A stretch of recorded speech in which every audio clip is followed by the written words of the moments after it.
Horas masih membahas tentang dua orang warga Sikapitun dalam surat penahanan Kejaksaan Negeri Tuba Samosir, ya, Tuba Samosir namanya, atas nama Runggu Manurung dan Boy Manurung yang disangkakan Undang-Undang Nomor 32 tahun 2009 tentang perlindungan dan pengelolaan lingkungan hidup.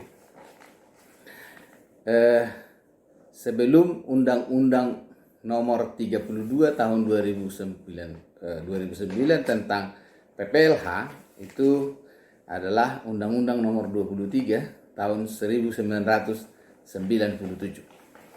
Proses perubahan itu saya mengikuti, dan terus-menerus saya selalu ikut lomba karya tulis ilmiah populer dan selalu mendapat penghargaan dari Kementerian Lingkungan ketika itu. Ketika itu saya kuliah di Pascasarjana Pengelolaan Sumber Daya Alam dan Lingkungan di IPB.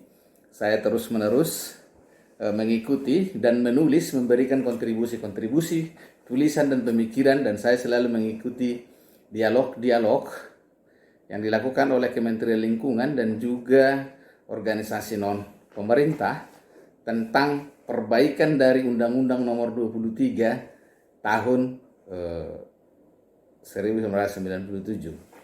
Saya sangat kaget dan prihatin ketika Undang-Undang Nomor 32 tentang PPLH dituduhkan kepada saudara Runggu Manurung dan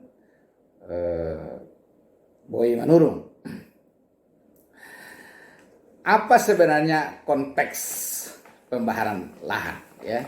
Itu kan ditujukan kepada melanggar pasal 108 jungto pasal 69 huruf H dari Undang-Undang Nomor 32 itu.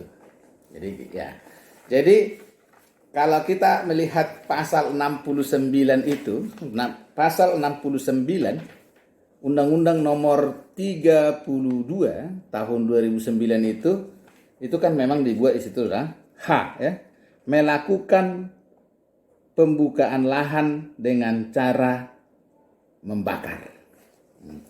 Nah, jadi kalau dia baca A, B, C, D, E, F, G, H, I, J, ya. Konteksnya ini kan konteks hal-hal yang besar. Misalnya kalau kita baca A, melakukan perbuatan yang mengakibatkan pencemaran dan atau perusakan lingkungan hidup. B, memasukkan B3 yang dilarang menurut peraturan perundang-undangan ke dalam wilayah negara kesatuan Republik Indonesia. C, memasukkan limbah yang berasal dari luar wilayah negara kesatuan Republik Indonesia ke media lingkungan hidup negara kesatuan Republik Indonesia. D, memasukkan limbah B3 ke dalam wilayah negara kesatuan Republik Indonesia. E, membuang limbah ke media lingkungan hidup. F, membuang B3 dan limbah B3 ke media lingkungan hidup. G, melepaskan produk rekayasa genetik, ya, rekayasa genetik yang bertentangan dengan peraturan perundang-undangan atau lingkungan hidup. H, ini dia yang ditujukan, melakukan pembakaran lahan dengan cara membakar. I, menyusun AMDAL tanpa memiliki sertifikat kompetensi penyusunan AMDAL dan atau memberikan informasi palsu, dan seterusnya, ya. Nah, kalau kita lihat ini, semua ABCD ini adalah hal yang sangat besar. Menyangkut genetik, menyangkut limbah B3, menyangkut melakukan perbuatan yang mengakibatkan pencemaran. Ini hal-hal yang besar. Nah, tentu karena itu hal-hal yang besar, maka yang dimaksud dengan H ini adalah melakukan pembukaan lahan, itu lahan yang ribuan hektar, jutaan hektar, terutama lahan gambut. Ya. Saya bukan membenarkan membuka lahan yang katakanlah cuman 2, 3, 5 meter gitu, ya. Nah, ini kan akibat pembakaran ini kan ditudingkan di sini BODT rugi sekitar kira-kira 9 juta, ya. 9 juta ya. Nah, 9 juta rupiah BUDT rugi. Kira-kira cara menghitung BUDT itu 9 juta bagaimana? Siapa ahli valuasi ekonomi yang kira-kira 9 juta itu? Emang apa yang terbakar? Emang lahan BUDT itu bisa nggak dibakar? Emang tanaman di BUDT itu apa? Katakan, walaupun itu menurut saya belum tentu lahan BUDT menurut saya, karena itu kan hutan rakyat, hutan adat. Itu kan kita masih berjuang untuk memperjuangkan RUU. Asumsikanlah itu lahan BUDT. Kira-kira bisa nggak lahan BUDT dibakar? Emang tanaman apa yang tumbuh di BUDT sehingga bisa terbakar? Nah, kalau di Toba itu yang terbakar itu kalau dia misalnya ilalang. Terus apalagi kalau dia misalnya kalau istilah orang Batak namanya sapilpil. Nah, kalau sapilpil itu dibakar memang langsung nyala itu. Kalau di daerah BUDT itu kan yang konflik itu kan nggak ada sapilpil, itu bunga-bunga di situ ya. Nah, kok bisa 9 juta gitu ya. Nah, oke, saya mau buktikan begini. Nah, ditudingkan ini kan jungtonya ini kan pasal 108. Oke, 9 juta rugi BUDT katanya. Itu kan butuh ahli ekonomi sumber daya alam atau environmental economics ya. Ya, harus ya kan, karena kalau harga sumber daya itu kan khusus. Ada disebut kegagalan pasar ya. Jadi harga apa ya? Harga yang dibakar, entah apa yang dibakar di BUDT itu ya. Apa? Katanya dihitung pinus ya. Pinus itu kan pinus yang ditanam rakyat dulu ya. Jadi kita masih perdebatan lah. Jadi oke gini.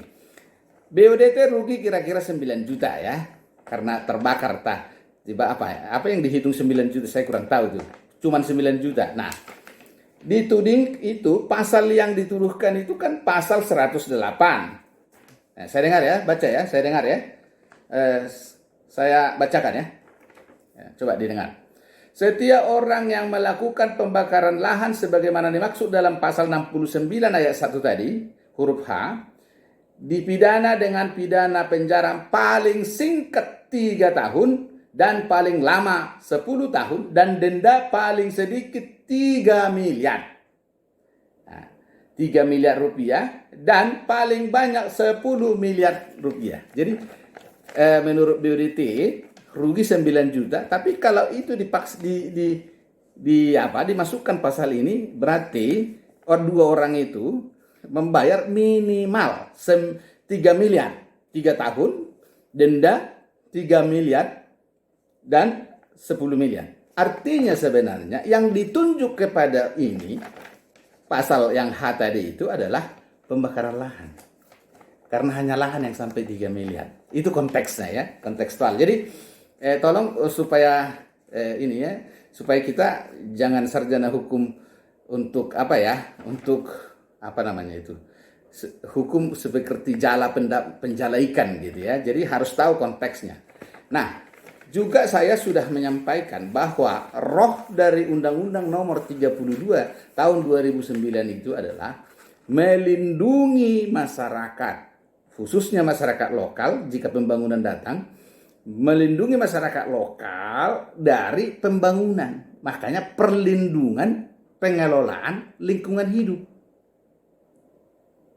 Ya. Jadi itu supaya katakanlah, makanya memang kalau misalnya BUDT datang harus ada konsultasi publik dalam proses dokumen lingkungan, diatur juga dalam undang-undang ini.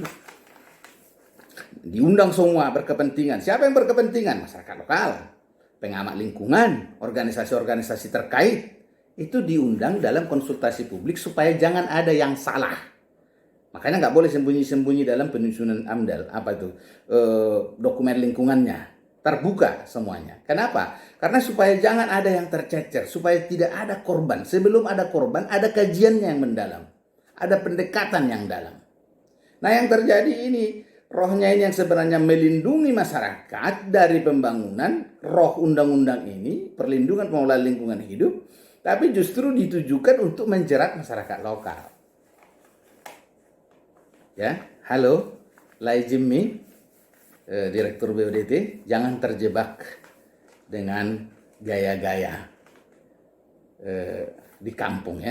Dulu saya sudah berjuang untuk Opung Saulina, juga dengan cara-cara seperti ini, tafsir-tafsir hukum seperti ini. Ya. Apa yang penting masuk pasal, ya. Ini masuk, ini pasalnya dicari-cari gitu. Akhirnya tidak kontekstual. Nih, ini Laejimi Panjaitan ini kan yang saya dengar orang apa ya? Orang yang punya nurani, orang pintar lulusan ITB. Ayo, secara intelektual ayo kita menggunakan nurani dan akal budi, hikmat ya. Ya, tidak mungkin misalnya 9 dihitung itu pun nggak jelas itu, dihitung 9 juta ya, 9 juta rupiah dimasukkan pasal 3 tahun dan minimal 3 miliar ya. Dari mana dibayarnya itu 3 miliar? Artinya tidak cocok pasal itu dalam konteks yang dituduhkan.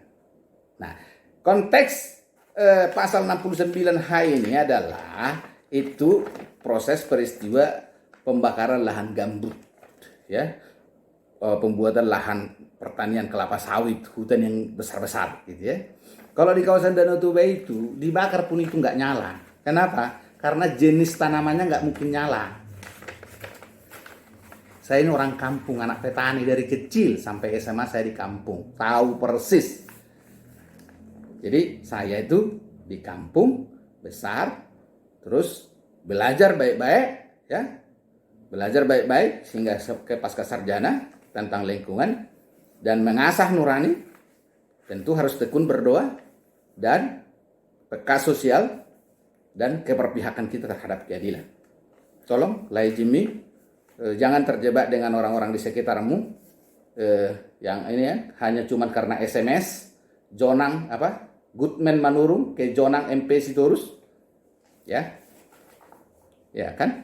Saya kira alumni ITB ya, Jimmy Panjaitan, saya kira seorang alumni ITB punya nurani, punya tingkat kecerdasan ya. Nah, saya kira ayo jangan kita bersandiwara.